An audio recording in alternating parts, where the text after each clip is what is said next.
بسم اللہ الرحمن الرحیم۔ السلام علیکم۔ مکہ کے چاروں طرف پہاڑیوں کا سلسلہ ہے اور بیچ میں کعبہ ہے۔ زور کی بارش ہوتی تو شہر میں پانی بھر جاتا، پھر کعبے کی دیواریں نیچی تھیں اور دیواروں پر چھتیں بھی نہ تھیں، جیسے ہمارے یہاں کی عیدگاہ۔ ایک بار کا واقعہ ہے کہ بہت زبردست سیلاب آیا جس سے بہت سی عمارتیں ڈھہ گئیں اور پانی کعبے کے اندر پہنچ گیا۔ اس طرح دیواروں میں شگاف پڑ گیا اور بنیادیں کمزور ہو گئیں۔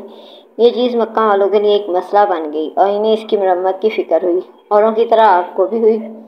کعبہ ہی ان کے لیے سب کچھ تھا، یہ ان کا عبادت کا گھر تھا، ان کے بتوں کا گڑھ تھا۔ پھر دور سے لوگ اس کا طواف کرنے آتے تھے، اس سے ان کی تجارت کو فروغ ہوتا اور کاروبار میں ترقی ہوتی۔ پھر اتنا ہی نہیں، اس کی وجہ سے انہیں لوگوں کی نظروں میں ایک اونچا مقام حاصل تھا، آنے والے ان کی عزت کرتے اور اپنے سے اونچا اور برتر سمجھتے، کیونکہ یہ اس کے ہمسایہ تھے، اس کے خدمتگار اور پاسبان تھے اور اس سے متعلق مختلف عہدوں سے سرفراز تھے۔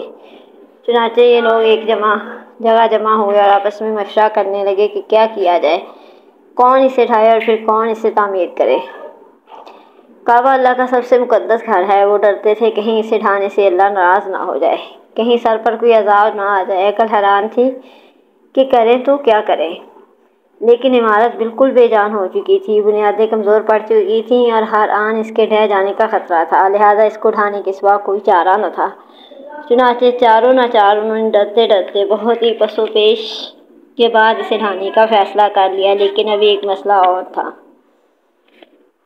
نئی عمارت مضبوط اور پائیدار ہونی چاہیے، اس کے لیے عمدہ سامان کیسے فراہم ہو اور ماہر کاریگر کہاں سے آئیں جو سلیقے سے پتھر جوڑ سکیں اور ایک خوبصورت اور مضبوط عمارت تیار کر سکیں۔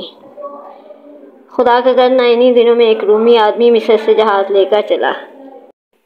وہ حبشہ جا رہا تھا، مگر جہاز جدہ کی بندرگاہ پر پہنچا تو ساحل سے ٹکرا کر ٹوٹ گیا۔ اس جہاز پر عمدہ قسم کی لکڑیاں اور بہترین قسم کا تعمیری سامان تھا۔ اس آدمی نے سارا سامان بندرگاہ پر اتار دیا اور انتظار کرنے لگا کہ کوئی جہاز حبشہ جانے والا ملے تو سامان لاد کر وہ لے جائے۔ قریش کو اس واقعے کی خبر لگ گئی، لہٰذا فوراً انہوں نے کچھ آدمی دوڑائے۔ جہاز والے کا نام باقوم تھا۔ یہ لوگ جا کر اس سے ملے اور اسے اپنی ضرورت بتائی۔ وہ بخوشی اپنا سارا سامان بیچنے پر تیار ہو گیا، نیز اس نے انہیں بتایا کہ میں ایک ماہر معمار بھی ہوں۔ اب کیا تھا، ان کو تو کاریگر کی تلاش تھی ہی اور بیٹھے بٹھائے ایک اچھا کاریگر مل رہا تھا۔ چنانچہ انہوں نے کہا تو آپ بھی ساتھ چلیے، اس اہم کام میں ہمارا ہاتھ بٹائیے۔ باقوم نے جا کر کعبے کو دیکھا، پھر اس نے کہا اس کی تعمیر تو بہت آسان ہے، البتہ صحن میں کچھ ستون کھڑے کیے جائیں گے تاکہ چھت پڑ سکے، اس طرح عمارت محفوظ رہے گی، پھر آندھی کی جھونکیں آئیں یا سیلاب کے تھپیڑے، سب سے محفوظ رہے گی۔ خود ان کی بھی یہی خواہش تھی، اس لیے کہنے سے پہلے یہ منظور تھی۔ مکہ میں ایک مصری آدمی رہتا تھا، قبطی نسل کا، سلی اس کا نام تھا، لکڑی کے کام میں وہ ماہر تھا، اس لیے باقوم کی مدد کے لیے وہ بھی بلا لیا گیا۔ اس کے بعد قریش نے کعبہ کے الگ الگ حصے کیے اور آپس میں بانٹ لیے کہ اس کو ڈھانے میں ہر قبیلے کا ہاتھ رہے اور تعمیر کے شرط سے بھی کوئی محروم نہ رہے۔ اب ڈھانے کا وقت آ گیا، لوگ پھر لرز اٹھے، جسم کے رونگٹے کھڑے ہو گئے، پھر وہ شش و پنج میں پڑ گئے، ڈھائیں نہ ڈھائیں کیا کریں۔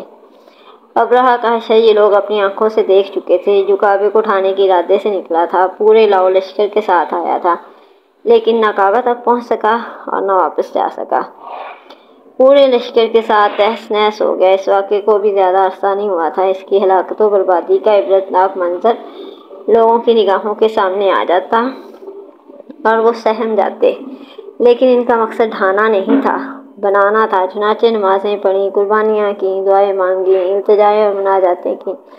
پھر ایک آدمی آگے بڑھا، خوف سے اس کا جسم کانپ رہا تھا، وہ تھا ولید بن مغیرہ۔ لرزتے ہاتھوں سے اس نے کدال پکڑی اور ایک ستون ڈھا دیا۔ ہر طرف سناٹا چھایا ہوا تھا اور لوگ چپ چاپ کھڑے دیکھ رہے تھے، انہیں انتظار تھا کہ دیکھیں ولید کا کیا حشر ہوتا ہے اور وہ کس بلا میں گھرتا ہے۔ رات گزر گئی، نئی صبح بھی نمودار ہو گئی، لیکن ولید کو کچھ نہ ہوا، اس پر کوئی بھی آفت نہ آئی۔ اب قریش کی ہمت بڑھی اور دل کو اطمینان ہوا، اور انہوں نے کعبے کی عمارت ڈھانی شروع کر دی۔ ڈھانے میں سب نے حصہ لیا اور پتھروں کو ہٹانے میں بھی سب شریک رہے۔ ڈھاتے ڈھاتے وہ ایک چٹان پر پہنچے، اس پر بھی کدالیں ماری، مگر کدالیں چھٹک گئیں اور چٹان جوں کی توں رہی، پھر وہی نئی عمارت کی بنیاد بنی۔ قریب ہی پہاڑیوں کا سلسلہ تھا، وہاں سے وہ پتھر ڈھو ڈھو کر لائے اور نئی عمارت بنانے لگے، اور آپ کے سارے چچا اس کام میں پیش تھے۔ دیکھتے دیکھتے محکم دیواریں کھڑی ہو گئیں۔ کعبہ کی پرانی دیوار میں مشرق کی طرف ایک کالا پتھر تھا اور اب بھی ہے، اس کو حجر اسود یعنی کالا پتھر ہی کہتے ہیں۔ عرب اسے بہت متبرک سمجھتے تھے۔ اسلام میں بھی اس کا خاص مقام ہے۔ کعبہ کا طواف کرتے ہیں تو ہر طواف اس پتھر سے شروع کرتے ہیں، نیز اسے بوسہ بھی دیتے ہیں۔ قریش نے دیوار کو اونچی کر لیا۔ اب حجر اسود رکھنے کا وقت آیا تو سوال پیدا ہوا کہ یہ شرف کس کے حصے میں آئے، کون اسے اس جگہ پر رکھے۔ کوئی قبیلہ بھی اس شرف سے محرومی پر تیار نہ تھا۔ ہر ایک یہ سعادت حاصل کرنا چاہتا تھا اور دوسروں کے مقابلے میں اپنے کو زیادہ حقدار سمجھتا تھا۔ چنانچہ ایک ہنگامہ کھڑا ہوا، لوگوں میں نوک جھوک ہوتی رہی، اختلاف بڑھتا گیا اور حالات بگڑتے گئے۔ وہ دل جو اب تک جڑے ہوئے تھے، اللہ کے گھر کے نام پر شیر و شکر ہو گئے تھے، پھٹنا شروع ہو گئے، ان میں نفرت و عداوت کی آگ سلگنے لگی۔ 5 راتیں گزر گئی اور ہنگامہ بپا رہا، نہ کوئی بات طے ہوتی اور نہ کسی رائے پر اتفاق ہوتا۔ حالات نہایت سنگین ہو گئے اور لوگ لڑنے مرنے کے لیے تیار ہو گئے۔ بنی عبد الدار اور بنو عدی 2 مشہور قبیلے تھے۔ انہوں نے آپس میں گٹھ جوڑ کر لیا اور دونوں نے عہد کیا کہ یہ شرف کسی حال میں ہاتھ سے نہ جانے دیں گے، کسی اور قبیلے کو اس کے قریب نہیں پھٹکنے دیں گے۔ عرب میں دستور تھا کہ جان دینے کا عہد کرتے تو پیالے میں خون بھر کر رکھتے اور عہد کرنے والے اس میں اپنا ہاتھ ڈبوتے۔ انہوں نے اس موقع پر یہ رسم بھی ادا کی۔ پھر تلواریں میان سے باہر آ گئیں اور یہ ہوا کہ اب فیصلہ تلوار کرے گی۔ اس وقت ابو امیہ بن مغیرہ اٹھا۔ یہ قریش کا سب سے برا آدمی تھا، ہر ایک اس کا ادب احترام کرتا، اس کی بات کے آگے سر جھکا دیتا۔ اس نے بڑی منت سماجت کی اور کہا، میرے بھائیو، عزت اور سرداری میں تم سب کا رتبہ برابر ہے، بلا وجہ آپس میں لڑو جھگڑو نہیں، نفرت اور عداوت کی آگ نہ بھڑکاؤ، عقل و ہوش سے کام لو اور میری بات مانو۔ پہلا قریشی جو باب الصفا سے داخل ہو کر آئے، اس کا فیصلہ اس پر چھوڑ دو۔ یہ رائے سب نے مان لی۔ کعبے کے گرد حرم شریف کی 4 دیواری ہیں، اس کے دروازوں میں سے ایک کا نام باب الصفا ہے، کیونکہ یہ صفا پہاڑ کی طرف پڑتا ہے۔ سب نے نگاہیں باب الصفا پہ گاڑ دی اور انتظار کرنے لگے کہ دیکھیں ان کی قسمت کا فیصلہ کس کے ہاتھ میں جاتا ہے اور وہ کس طرح اس گتھی کو سلجھاتا ہے۔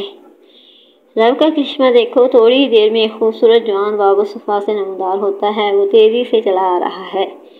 دیکھتے ہی سب چیخ پڑتے ہیں، امین امین، محمد امین کا فیصلہ تسلیم۔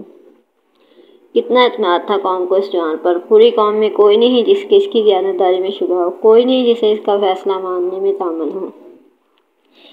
دیکھنا ہے آج اس نازک موقع پر وہ کیا کردار پیش کرتا ہے۔ لوگ بے تابی سے آگے بڑھے اور آپ سے فیصلہ چاہا۔ آپ نے فرمایا، ایک کپڑا لاؤ۔ کپڑا آیا تو آپ نے اسے پھیلا دیا، پھر حجر اسود اٹھایا اور اس پر رکھ دیا۔ پھر فرمایا، ہر قبیلے کا سردار ایک ایک کونا پکڑ لے اور سب مل کر اٹھائیں۔ چنانچہ قبیلوں کے سردار آگے بڑھے، انہوں نے کپڑے کے کونے پکڑے اور جس جگہ پتھر لگانا تھا وہاں تک لے آئے۔ پھر آپ نے اسے خود اٹھایا اور اس کی جگہ رکھ دیا۔ لوگ خوشی سے اچھل پڑے اور ہر طرف مسرت و شادمانی کی لہر دوڑ گئی۔ کتنا پیچیدہ تھا یہ مسئلہ اور کتنی آسانی سے حل ہو گیا۔ ہر ایک کی ناک رہ گئی اور کوئی اس شر سے محروم نہ رہا۔ آپ کی حکمت اور دانائی سے ایک زبردست فتنہ دب گیا اور قوم انتہائی تباہ کن خانہ جنگی سے بال بال بچ گئی۔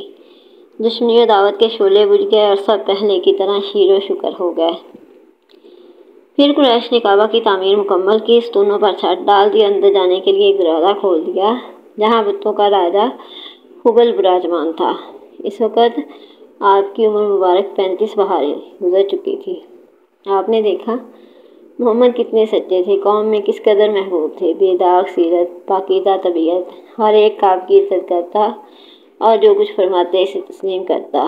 وَإِنَّكَ لَعَلَىٰ خُلُقٍ عَظِيمٍ، اور بے شک تم عظیم کردار کے مالک ہو۔